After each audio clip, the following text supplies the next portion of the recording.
Hello students, this is Alan Boers and this is Anthropology 325. I'm talking to you from my office here at the Anthropology Lab at Kenai Peninsula College, and now we move into the historic era, the era from which we can glean some information from written records and we supplement that with archaeological records.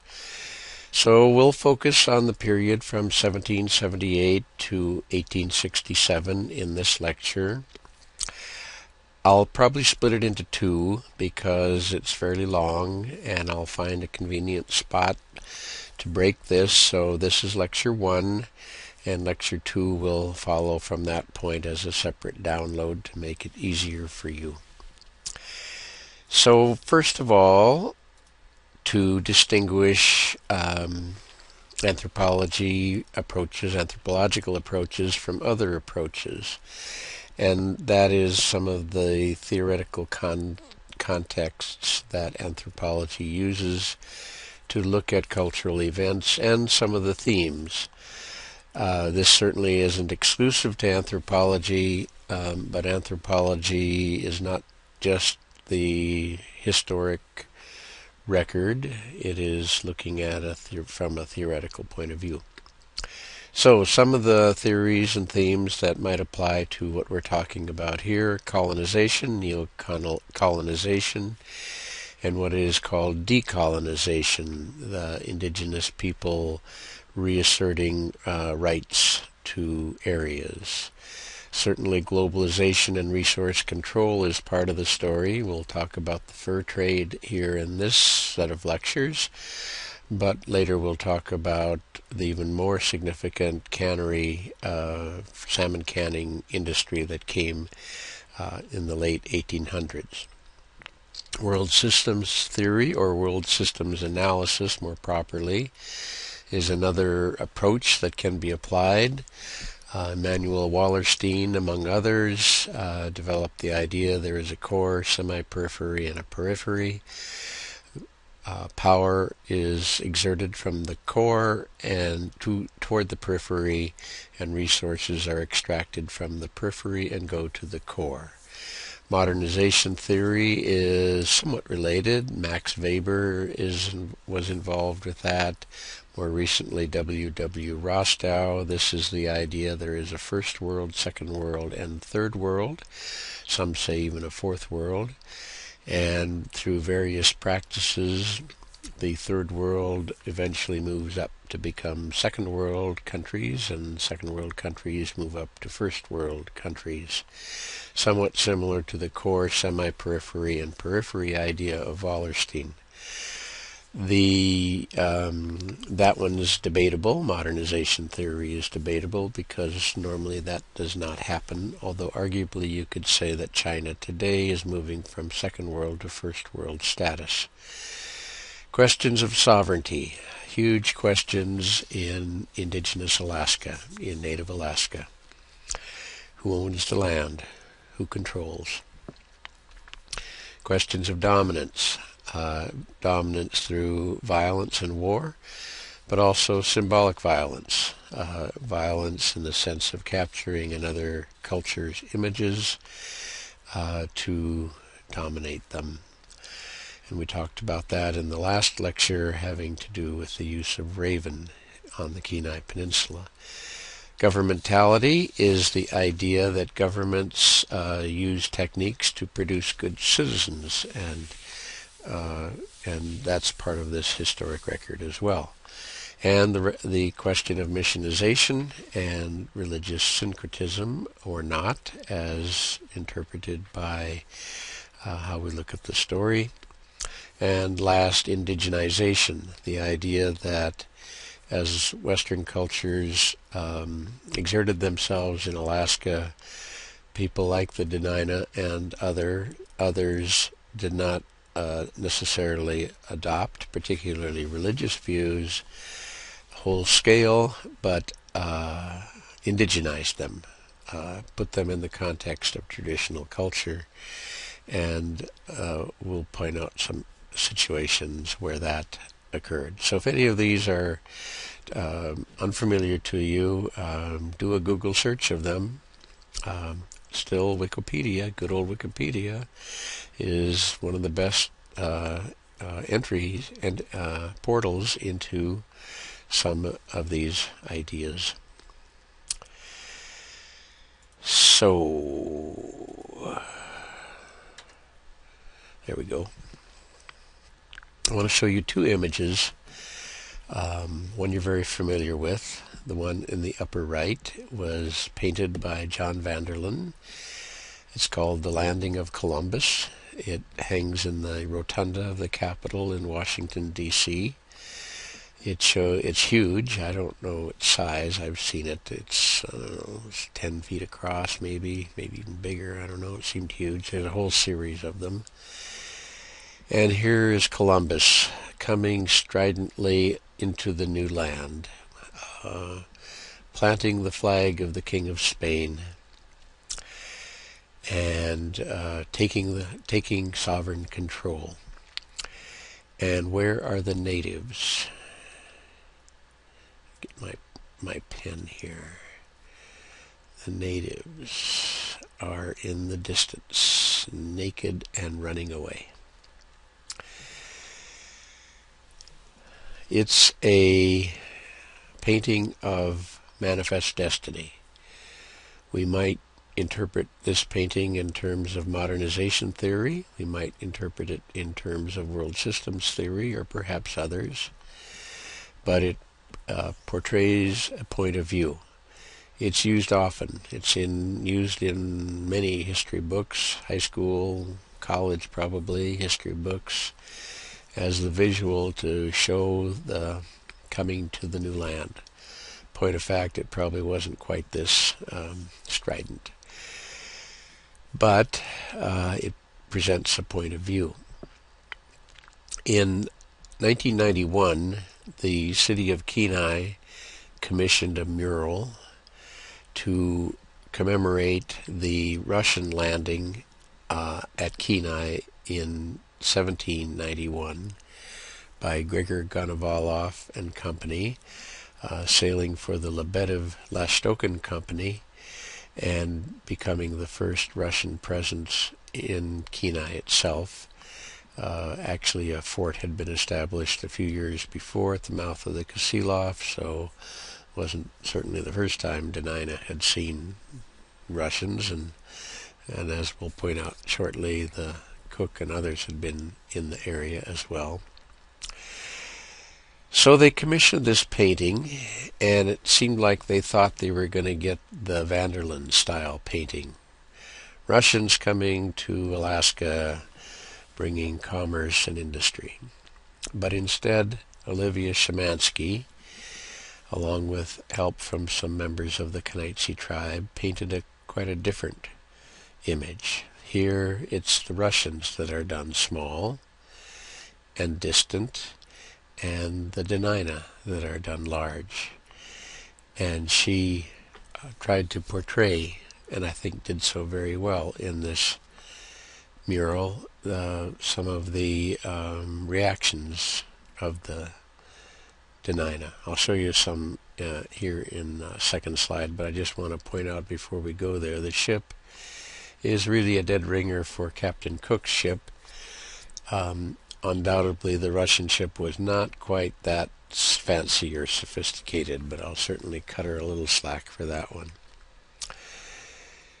Some other images from that same painting, the landing. Denina, I don't know how you would say it, puzzling over it. Despair, in this case. Here she shows a shamanic reaction to it, for which she got a lot of criticism because some in the community considered that satanic and wanted it taken down. Eventually it was taken down. It was taken down and warehoused, and so it's not available for view anymore.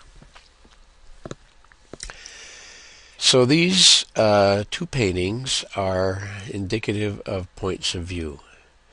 The latter, I would say, is an indigenized point of view, and looking at the context of history from the standpoint of an indigenous perspective, whereas the former, the Vanderlyn painting, is more of a manifest destiny style. For you, it's not my place to tell you what perspective you should have, but you should be aware that history is not neutral. History is written from a perspective. History is written from a point of view, and you should be aware of the author's point of view when you read history. It's not that you shouldn't read the one that doesn't agree with your point of view, but you should be aware of the author's point of view. And you should have one yourself, and it should be continually evolving. My point of view in this story is going to be an indigenized point of view, filtered through the lens of an anthropologist. So that's where I stand, and that's what you're going to get. And you should look at this interpretation from that point of view. But just bear in mind, there is no neutral history. There are facts of dates and so on, but even what you present as the significant facts or dates, what did you leave out? You can't put everything in, and what you leave out is also a kind of interpretation. There's a book called Once Upon the Kenai, which has almost no.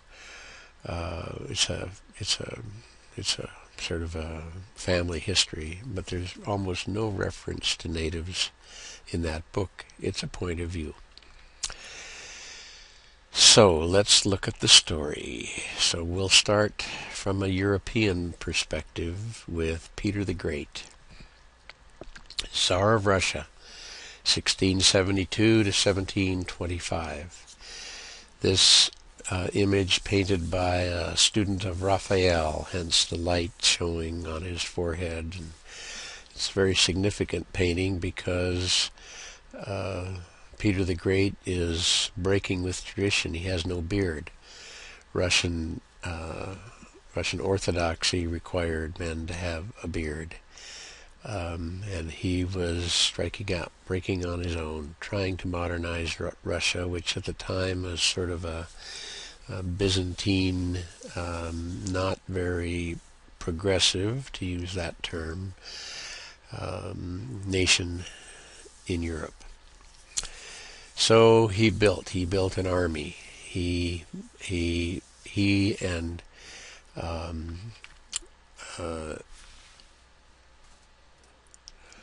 the Swedish king chased each other around northern Europe in the Great Northern War, each trying to claim dominance for the northern trade routes. He built St. Petersburg where there was a swamp. He brought in people with technological experience, mostly Germans, to help modernize Russian industry. All this cost money. And so he engaged in an agenda to push Russian culture to the east, whereas in the United States and Canada we have the "Go West, Young Man" slogan. It was going to the sun, go east to the sun in Russia. And he did it for a purpose. So the next slide shows the vanguard of that eastward movement, the Zemla Prohodsky. I love saying that word, Zemla Prohodsky. And they were equivalent of the of the mountain men of the American West, sort of individuals, rugged individuals. This guy's a rugged guy. He's knifing a bear,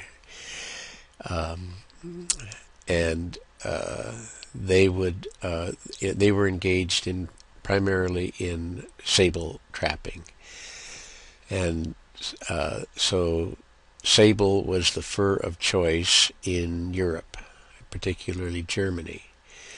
So Peter the Great encouraged that trapping, and so men would go out, they would trap. The furs would be gathered in zimavi, like the one in the lower left here. They were consolidated. They were brought west, and they were taxed as they passed through Moscow area, and then sold in Germany. And when the money came back in, it was taxed again. So Peter the Great figured out a lot of ways to tax people. As I'm recording this, it's tax time here, and so I'm very sensitive to taxes. Peter the Great was taxing people, and taxing people because he had to pay for his big projects, and a lot of it came on the back of this poor little animal, the sable. In truth, in advertising, I have to point out that this is actually not a sable. This is the North American equivalent, a marten. The only difference, I think, is this little white spot right here. But I know somebody listening to this would know that and would say, "Hey, that's a marten, not a sable." But for the rest of us, it's pretty close. Fur of choice, so that's the point. And that meant Russian culture was pushed further and further to the east, eventually getting closer and closer to the far east coast of Russia, although at the time they didn't know where that was. So as Russian culture moved east and towns were developed, they encountered indigenous peoples. And that's significant to our story because once it jumps over to Alaska, the Russians who were engaged in the fur trade were familiar with the indigenous peoples of the north. For example, who the group described as the Tungus, the Evans and the Evenki are more accurate names, reindeer herders of the taiga. Was one of the cultures they encountered. Still around, still there, still dealing with issues much like indigenous peoples in Alaska. And they were familiar with shaman. Here's a in the lower left here is a Tungus shaman, and we're familiar with those activities. The Koryak, more of a maritime hunting group, and the Edelman, who they referred to as Kamchadal, of the Kamchatka Peninsula. The Edelman culture is very, very similar to Dena'ina culture. Salmon, moose, bears, caribou, or they call them reindeer. Plant foods were very similar, a very, very similar culture to that of the Dena'ina, and there's a modern Edelman woman.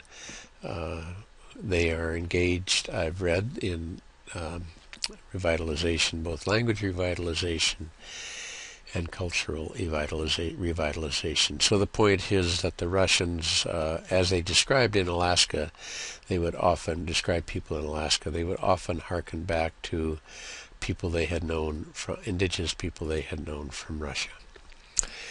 So this is a 18th century woodcut, I believe it's a woodcut, of Ohutsk, which is on the coast. Ohutsk today is about 600-700 people, but it was a major trading center in the 18th century. It was the place that most of the voyages to Alaska emanated from.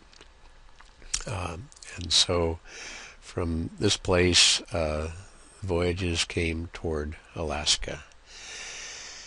So let's talk about Bering and Alexei Chirikov, Vitus Bering and Alexei Chirikov's voyage, which would be the first one. There were two voyages.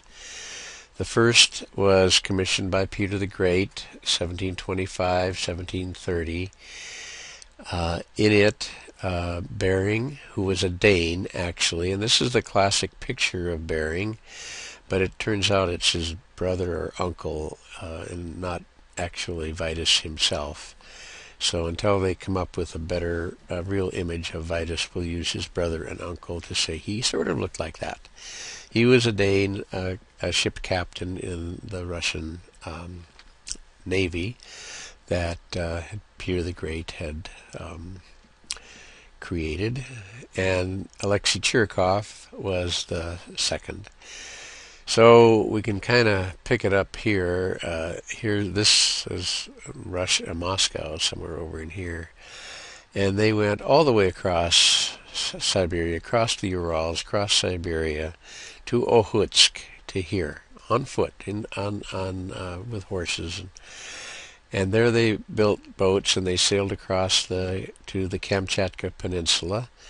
So here's Ohutsk here, and they sailed across, and they went across, and from there they built ships again, and were charged with finding where the Asian continent ended, and was it connected to what we know today as Alaska. Didn't know that then. So off he went, and Bering sails up this way, and they get about in this area, and he sees something through the fog, and what he's seeing is Alaska, and good enough for him, and he turns around and goes back. Chirikov was quite livid. He said, we've come this far, let's at least go around the corner, let's go further, let's explore a little more. But Bering was the cautious one, and turned around, goes back, and reports to Peter the Great that there is a land over there that came to be called Bolshaya Zemlya. Bolshaya Zemlya, the Great Land. Unbeknownst to anyone, a seaman Dezhnev had made that same voyage, I forget, about 10, 15 years earlier, and his report had become buried in a bureaucrat's file in either Ohutsk or Irkutsk. I think it's Irkutsk, and so no one knew about it. That's what happens when bureaucrats bury files. So they go back and report it. Before a second voyage can be initiated, the Crimean War occurs, and other activities that Peter the Great is engaged in. So it's not until 1733 that the next expedition occurs, and by this time I think Peter the Great is no longer Tsar.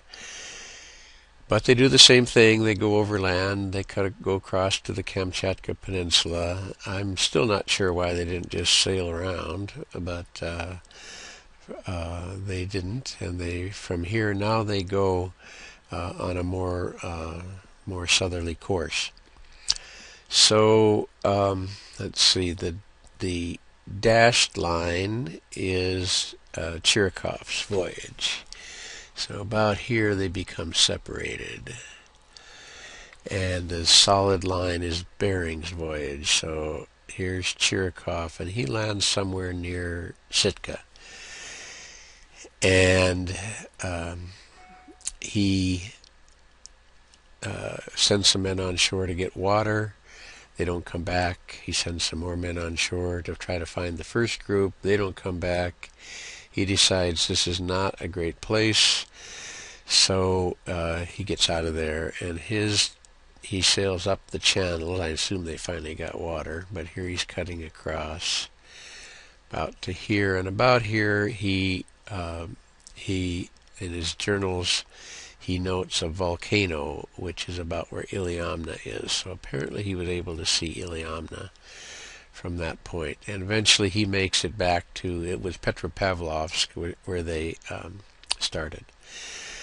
They had gotten separated, so Bering ends up on this tack here, and he ends up on the far side of Prince William Sound.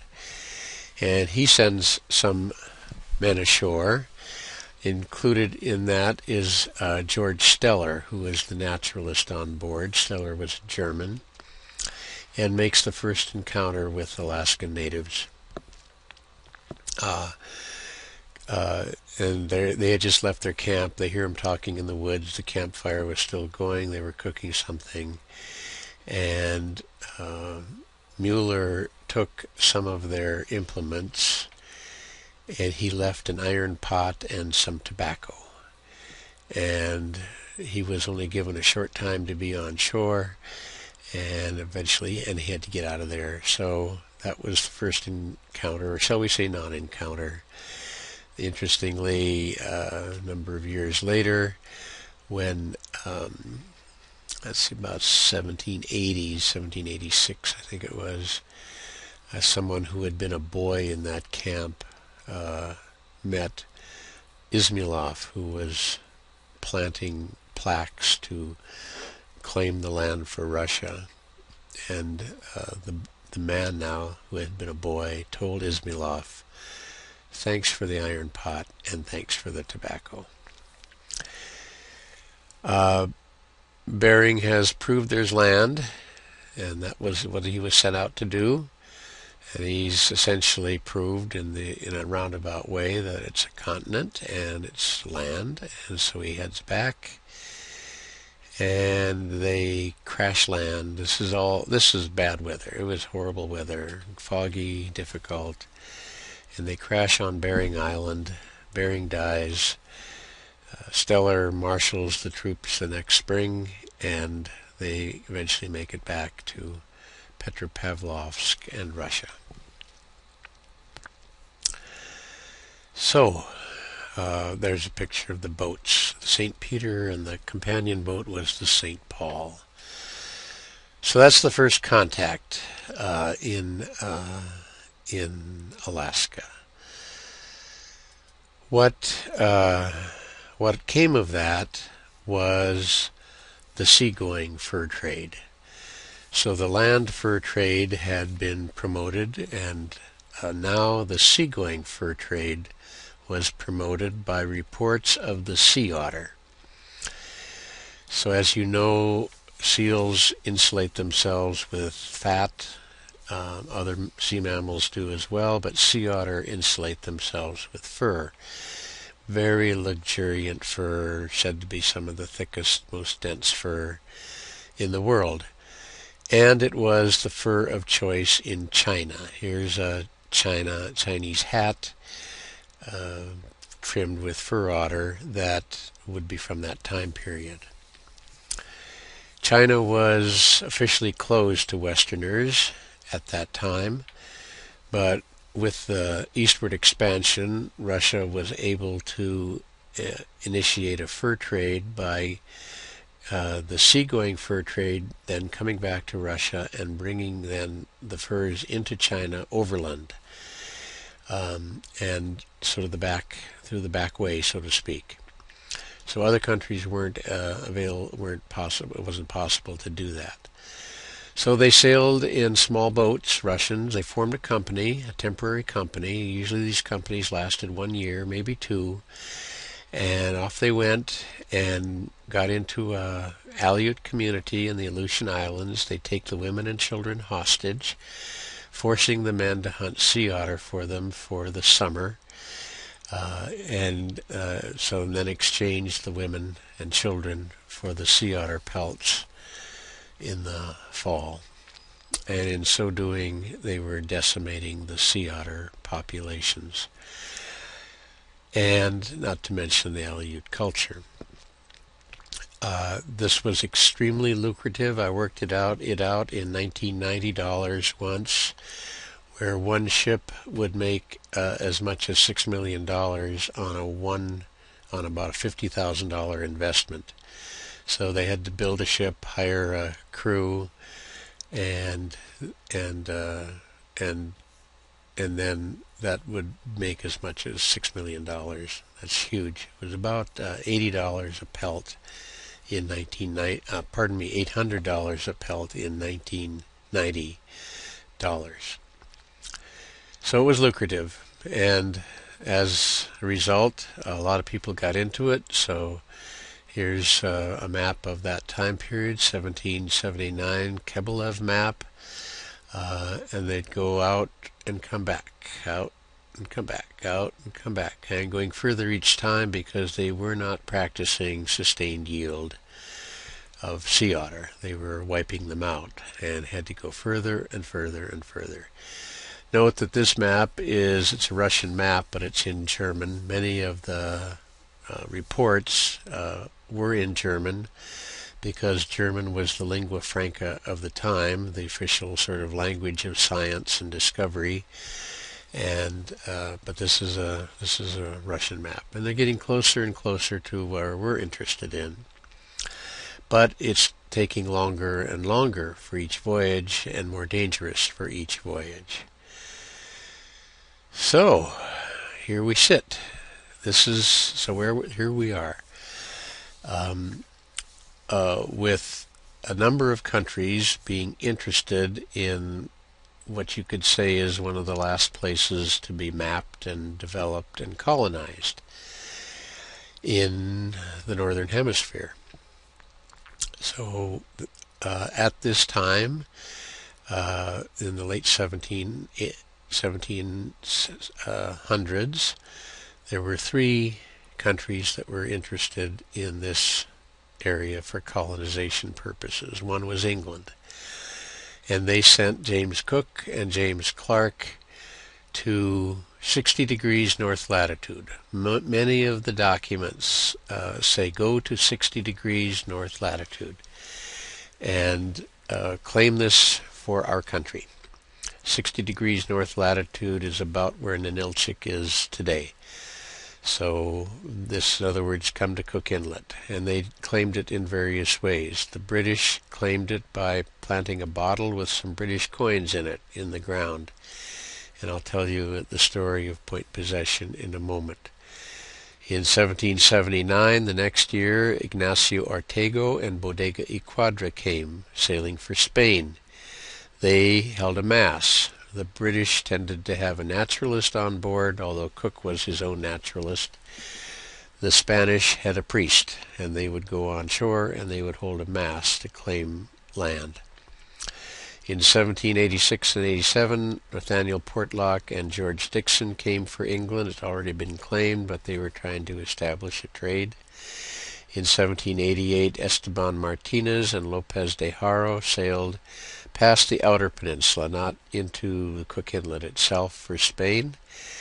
Russia got back in the act in 1788 and 89. Gerasim Izmailov, he's the guy with the pot and the tobacco, thanks, and Dmitry Bochurov of Russia, and they planted the eagle crests of the Romanov Tsars. We'll talk about that in a bit. Also for Russia, Joseph Billings, he was British, but he was hired by the Russians to sail. He also did not go into Cook Inlet, but just past the outer part. In 1790, Salvador Fidalgo for Spain came. He also held a mass. It had already been claimed once, but why not claim it again? And he held a mass claiming it. And in 1794, George Vancouver and Peter Puget, sailing for England, came back. All were vying for control, and of course eventually that control would fall to Russia, at least for a short time period. So let's talk about Captain Cook. Captain Cook was arguably one of the world's greatest mariners. And in the late 1700s, he was England's top gun, if you want, in terms of navigators. He was innovative, he was good, he was experienced, made good decisions. One, for example, is his boat was a coal-hauling boat. The Endeavour, the Resolution, and the Resolution and his 3 voyages around the world were not fancy, fast, clipper-type ships. They were coal-hauling boats because he knew he would be in trouble in bays, inlets, and so on, and therefore wanted something that wanted a pickup truck of a boat, if you will. So these are his 3 voyages. It's the blue one that we're interested in. He sailed in 1776, just a week before or a week after, I can't remember, the July 4th, 1776 proclamation, Declaration of Independence. So had that happened, say, a month earlier, he might never have been out on this, but he was unaware of that for, I think, well, he never became aware of it. He was killed. So off he goes from England and to places he's been before, New Zealand, and he sails around and up, finds Hawaii, names it Sandwich Sound after his benefactor, Lord Sandwich, and is told to go to the coast of North America and to sail to 60 degrees north latitude and further if you can, to try to find a northwest passage that will lead. Whoop, I did that a little wrong here. Sorry, I got to get an eraser. Eraser. Huh, how about that? Pen. Go this way. That would lead across to England, which is right over here. Could be coming in this way. There were reports of riches, of wealth. One of them was the sea otter reports from Vitus Bering, and the British were intensely interested in a northwest passage.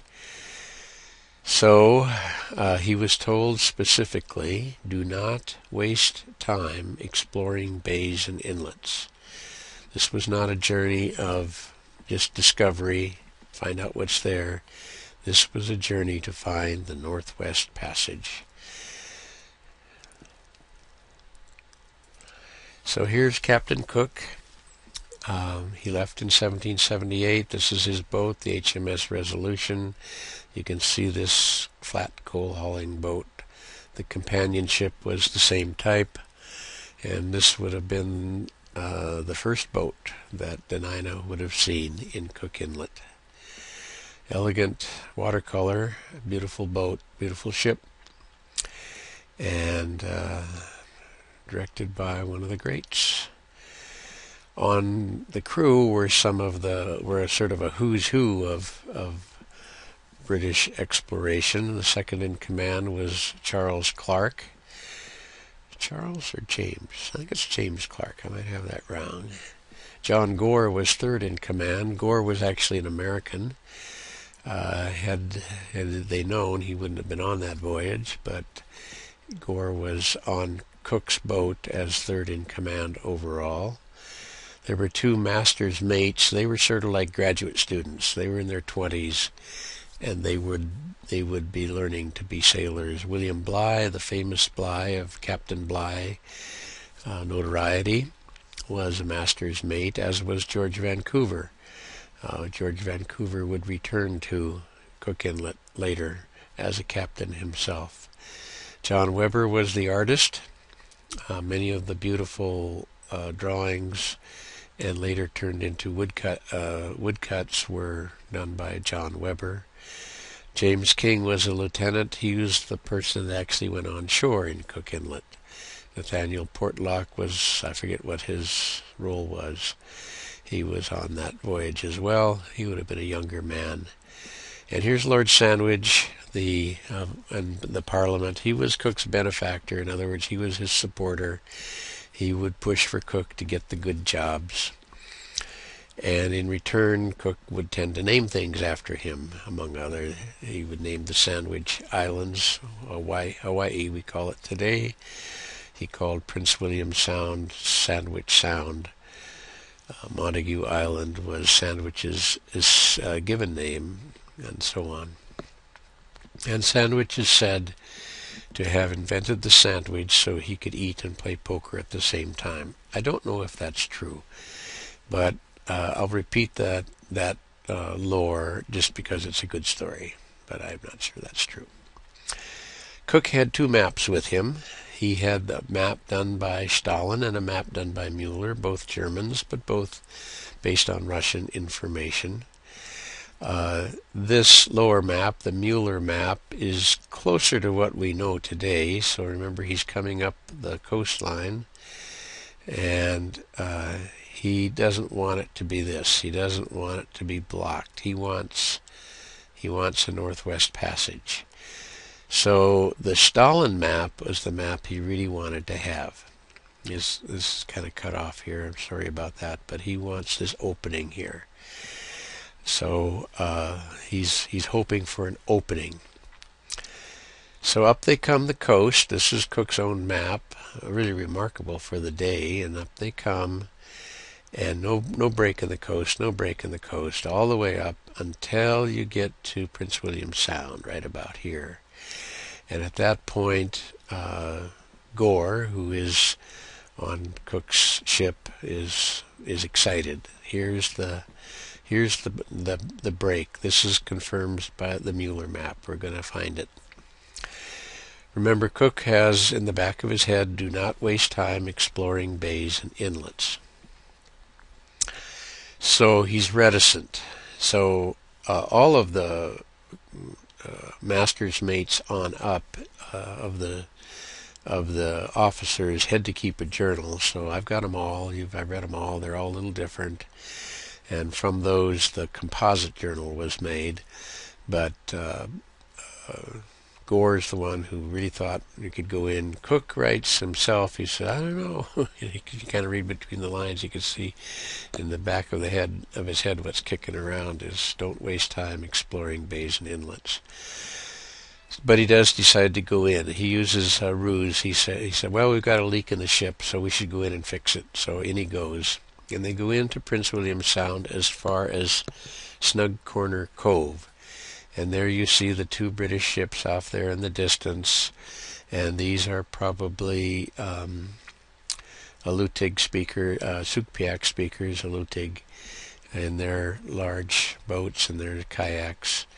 And they anchor there for several days. He sends Bligh and Vancouver out in longboats. They don't see anything that looks like a Northwest Passage. So that's right there where he was. So he comes out. He names Montague Island. He names Hinchinbrook Island. Montague was Sandwich's last name. Hinchinbrook was his estate in Kent. And he sails, continuing to look for a Northwest Passage. And about here in the journals, they see this opening here. And of course, they all comment on it, particularly Gore. And this is it, Captain. This is it. We've found the Northwest Passage. It's confirmed by the Mueller map. And I call this the long tack of indecision. So Cook tacks, and he's puzzling whether to go in. You can see it in his journal. And he comes back again. And about here, he says, okay, we're going in.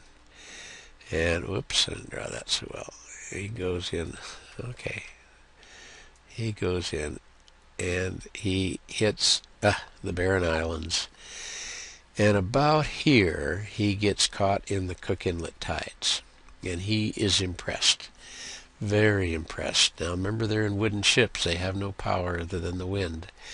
So they are at the tide's mercy as they ride in. And that's a real no-no as far as wooden sailing ships go. You need to be in control. But he had no choice. And so they ride it in about to here, and here they anchor up. And as the tide turns, the ships swing round, and the big hawser, the big rope that holds the anchor to the ship, breaks. And Cook is livid. He's livid not because the rope broke, but because the man on watch was supposed to immediately throw a buoy out to drag for the anchor, so they could later drag for the anchor and recover it, because you just couldn't go to the hardware store and buy another anchor. They did have another anchor. So he rides in, riding and anchoring. About here, it doesn't really show correctly on this, but he sees the fires of the Salamatov Beach area right here, Denina, assuredly. And in his journal, he describes going across toward those fires. But no contact yet. Up they go. They're looking for the Northwest Passage. It's becoming grimmer and grimmer. And he anchors here off of Point Possession right here. And he sends Bligh up, so he's anchored right here. He sends Bligh in a longboat, with men rowing, of course, up Kinnick Arm, and he sends, I believe it was King, up Turnagain Arm. So here's Kinnick Arm, here's Turnagain Arm. And in both cases, they go about halfway up to where it becomes apparent that this is not the break, this is not the Northwest Passage, and they turn around. And they report back to Cook, no, it's not the Northwest Passage. 15 years later, the Admiralty sends Vancouver back. So desperately did they want a Northwest Passage that they sent Vancouver back to really to go all the way up. Because maybe it's just next down and it's going to open up. Of course it didn't. So Cook is anchored here, and he sends some men on shore. King was in charge, Lieutenant King, and the surgeon Law was part of it. I don't know how many. It sounded like about 10 or 12. They go on shore, and they are instructed to take possession. And at that point, Denina, probably from the village of Point Possession, come to meet them. The surgeon, it's cordial, but the surgeon buys one of the Denina dogs. Does pay for it. Not sure what good the money would do those folks then, but he bought a dog and he shot and killed it. And that was to demonstrate the power of a musket. Denina had not seen a musket, at least as the British describe it, and this was common practice by the British to demonstrate the power of a musket to indigenous peoples, so that it would minimize their troubles. The possession ceremony consisted of a bottle and some coins of the year. See, this is 1778. I think the coins are from 1774. I can't, somewhere in there. Obviously before they left in 1776. The bottle, not in the official journal, but in one of the journals, was full of beer. So they took the bottle of beer on shore, they drank the beer, and they put the coins in the bottle and they buried it. And in this way they took possession of the land for England. In those days you took possession by a ceremony, and that was to assist with later claims to sovereign ownership.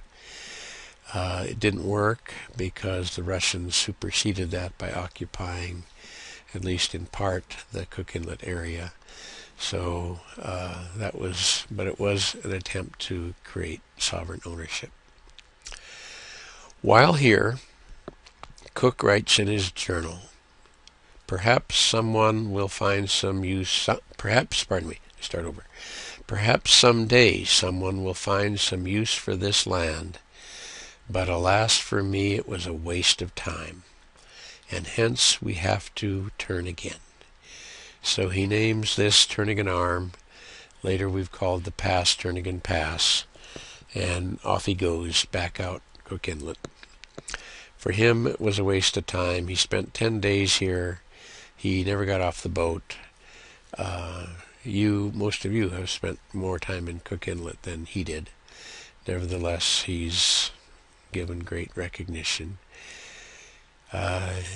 So he comes out this way, and about here, as the tide is dropping, he gets stuck on Middle Ground Shoal.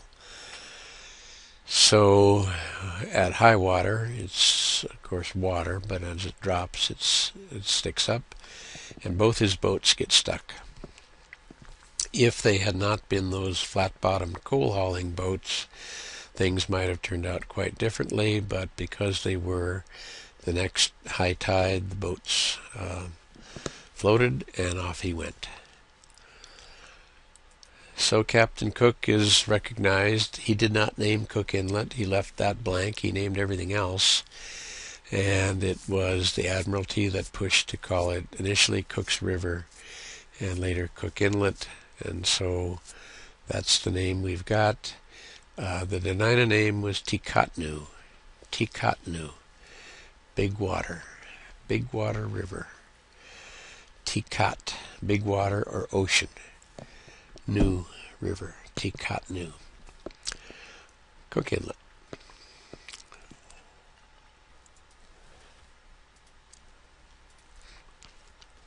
The next year, rather incredibly, the Spanish came to Cook Inlet, and the King of Spain, the young King of Spain then, Juan Carlos, had instructed Mexico, Spain, to expand to the west coast. Spain had occupied Mexico for almost 200 years, but they had never moved over and occupied the west coast of Spain. And Juan Carlos dictated that, and that they move up the coast, and eventually the San Diego, San Francisco, all those places were established. But initially, two men, Ignacio Ortego and Bodega y Cuadra, were sent to sail up the coast, and this was more of a mission of reconnaissance, or really of a spy mission. They were sent to see what the Russians were doing. So here's their names. So some of the names are still here. Valdez or Valdez was on. I guess no, I don't see it on here. Here's Cabo Frio, Cold Cape, and this is Cook Inlet, initially called Revillagigedo de la Nuestra Our Lady of the Rule, or Our Lady of the Virgin. So this is Bodega y Cuadra. I couldn't find a picture of Ignacio Ortego. Perhaps he sort of dropped out of sight. I don't know. But Bodega y Cuadra became very famous, and he operated in the Vancouver Island area, California. Bodega Bay in California is named for him. Here are a couple of Spanish maps. This one is from... first one is, I can't read it, I can't remember either. I think that's the Bodega map right there. I'm coming up, and this is the map of Salvador Fidalgo. So he did come into Cook Inlet as far as Kenai. He himself didn't get beyond here, but he sent a boat up to actually Kisilov, where there was a Russian post. So that's Salvador Fidalgo. The Spanish were not particularly interested in economic development in the north. They were more interested in boundaries to Russian expansion into California. So they sort of drop out of sight. Yeah, there we go, Fidalgo's map. So it came to Gregor Shelikoff to develop this vision, and Shelikoff was one of those traders that had been building boats yearly, forming a company, going out, getting sea otter, coming back, sometimes making a lot of money, sometimes not. And he got this vision, this idea, that he would create a colony in this new land. His idea was based on the model of the British East India Company. The British East India Company had a monopoly granted by England. And his thought was that he would establish a colony in initially Kodiak, and he did at Three Saints Bay down here. And to do that, he wanted a monopoly. So he appealed to Catherine the Great, Catherine the First, who was Tsar at the time, Tsarina at the time, to have this bold scheme, this monopoly, and so all of his writings about anything he did in Alaska are self-glorifying, self-gratifying. One of his earlier trips, he ended up on Kodiak. He himself came. I don't forget how many Russians came, but they tragically, essentially conquered the Kodiak Island. They had cannons. They forced Kodiak onto offshore islands at low tide. High tide came up, and they bombarded them. And the Alutiiq Museum in Kodiak has done excavations at that island to demonstrate that. He was a cruel man. He was a horrific person. And why we named Shelikof straight after him is beyond me. Catherine the Great heard his plea for a monopoly, but she had been reading Adam Smith. Adam Smith, called the father of capitalism, and Smith the Britisher, Enlightenment philosopher, and Catherine denied his request for a monopoly because it was anti-capitalistic. Nevertheless, he pushed forward with his plans, and he developed a post initially at Three Saints Bay, shown in the woodcut here in the bottom. And that's a picture of Three Saints Bay right there. And proceeded to develop a number of other posts. And these are the posts. In 1784, Three Saints Bay, it was a Shelikof Company post, as Vesti Delaroff being the manager. He later, the next year, moved on to the peninsula and established Alexandrov Redoubt at Nanwalek. Redoubt is a fort. It's a Shelikof Company. Vasily Malikov was the first in charge. 2 years later, a rival company, it's described as a rival company, Lebedev-Lashtokin Company, established a post at St. George, Georgievsk Redoubt at the mouth of the Kosilov River, where Peter Goleman was in charge. When I say rival company, we're going to talk about those rivalries, but Shelikof had a significant financial interest in Lebedev's company. They weren't really rivals in the sense of the word, and I'll try to describe that later. In 1791, Nikolaevsk Redoubt was established at Kenai. Gregor Gonovalov, the notorious Gregor Gonovalov, was in charge. The Kodiak post was moved from Three Saints Bay to St. Paul, Pavlovsk Redoubt, or Kodiak, modern Kodiak, in 1792, where Alexander Baranov was in charge. And Voskresenskoven, or Sunday Harbor, was established that same year at Seward as a shipbuilding post. That's all they did there. I'll show you pictures of most of these. And St. Constantine was the Lebedev post in Prince William Sound, where initially Amos Belushin was in charge. That was a spin-off of the Nikolaevsk post. And in 1801, the Russian America Company was founded, where Baranov was put in charge. So this is a break of where the Lebedev Company had pulled out, and the Shelikof Company was reorganized after Shelikov's death. So here's a map of those posts. Here's Alexandrovsk, here's St. George, St. Nicholas, Sunday Harbor. Kodiak, of course, is down this way. And each had various ungarrisoned, unwalled posts. A redoubt has a wall around it.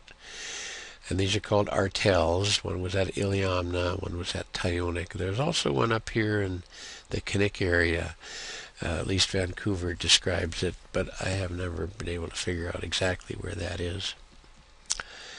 So some pictures of them. I should say that Peter Puget and George Vancouver come in 1794. And there's their map. You can see they spend a lot of time up in this area.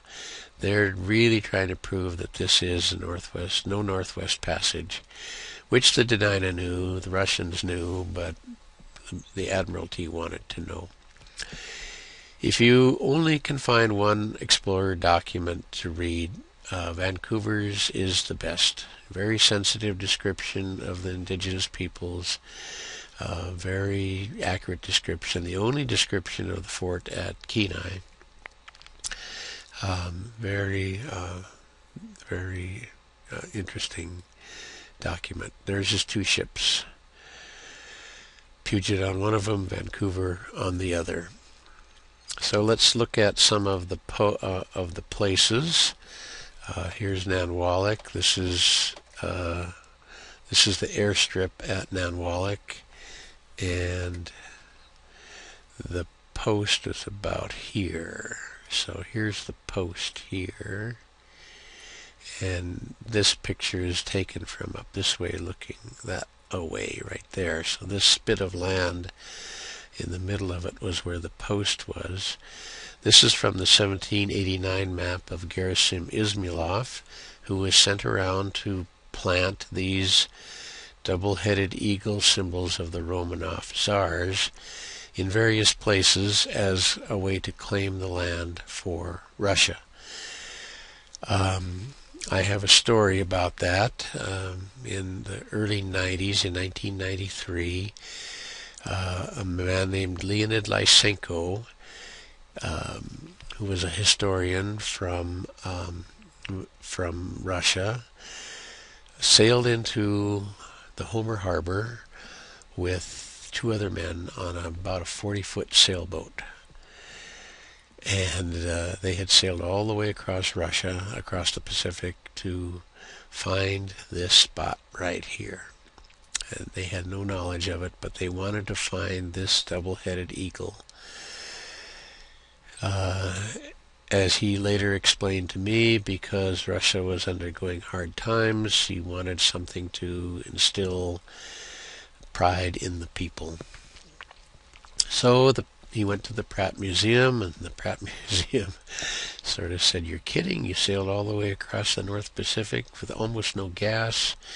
He wanted to trade gas for someone to go with him to help out. So they called me. Martha Madsen, who was then at the Pratt Museum, called me, and I said, "You're kidding, they sailed all across the North Pacific." So I went down to see them, and sure enough, that's what they wanted to do. So I said, well, this is America, we got to have a permit. So I got a quick permit, and we sailed over to Port Graham. You can't sail into Nanwalek itself because of the low water for a sailboat. So we went around the next day, and I told them then, I said, it's underneath an airstrip. It's, we aren't going to be able to find it. No, we'll look anyway. So here we are digging test pits in the gravel of the airstrip. They had come that far, I couldn't say, no. So we'd dig a pit, and then a plane would come, and we'd fill it in real fast, and then we'd dig another one. We found pieces of greater blade. I think we found a belt buckle. We did not find the double-headed eagle Romanov Tsar image, and it still could be down there. I don't know. And off they went. This is Kisilov. This is where the Georgievsk post was, somewhere in this picture. A couple of years ago, I borrowed a metal detector from Dave McMahon of the state archaeologist, and within about 15 minutes I found this padlock, and this is a padlock from a late 1700s Russian site in Russia. I don't know if it's the same, but it's certainly of that era. So I think I know where that fort is, and hopefully someday I'll get to do some excavation on it. I won't tell you, I'm sorry. I'll just say it's in this photo, but we don't want looters going in before we can properly excavate it. Not that you'd loot, but you might tell somebody who would. So we'll try to protect it until we can, or someone can. This is the post at Sunday Harbor, only used for building the ship the Phoenix, which went, I don't know, 4 or 5 trips back and forth to Russia before it broke up. And St. Nicholas. So this is an interesting story. We never really knew where it was. So I was in Washington, D.C., and I was on another mission, and I had looked in a previous time. I had looked in the in the National Archives for this map that should have been there. This is the map, the 1869 Army map of the Fort Kenai that was established in 1869. And wasn't there. They had a record of it, but they didn't know where it was. So I was there, had some time, and I was walking near the Library of Congress, which is back behind the Department of Justice and the Supreme Court building. And I'll go in.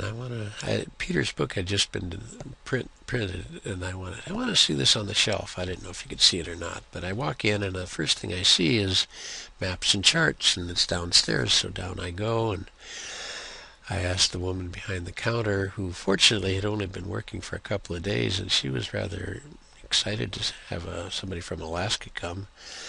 Do you know anything about an 1869 Army map of Kenai? And she said, well, I don't know. And I'll look. And so she goes back in the back part, and she brings out honestly a recipe box, a wooden recipe box with 3x5 note cards in it. You might look in here. This is what we have in the very back room. Page through it, and about the third card said 1869 Army map, Kenai, Fort Kenai, Alaska. I'd like to see this one, please. So this is a close-up of it. So we'll talk later about the Army's presence here. But right here, it says this is the Russian fort. So we took that and placed it on this map, and placed that on a map of Kenai. So those of you that know Kenai, this is the Orthodox Church right here. Yeah. And so as best I could, I placed it there. So it's in, gotta get right here, it's in this area right here. So that's where the Russian post was. 1791. This is my earliest drawing of it. I didn't realize it was octagonal, so it's being redrawn now, so it actually looks something like this. Oop, that's supposed to connect. And it would, because these bastions on the corners, you gotta be, oops, I'm gonna put them here. You gotta be able to shoot down the walls, so it's not exactly square. And this is my drawing of what the inside looked like of the barracks. That would have been this building right here. Well, that's Russia coming to the inlet. So I'm going to pause this. I'm going to stop this, and we're going to pick this story up, and we are going to develop the story of the Battle of Kenai, 1797. A battle between the Dena'ina and the Russians, centering on that very post. I'll back up, this post right here, and sovereign control, battle for sovereign control of this area. So thank you. I'll pause this one and get this posted, and then I'll record the second half of the lecture, the rest of the story.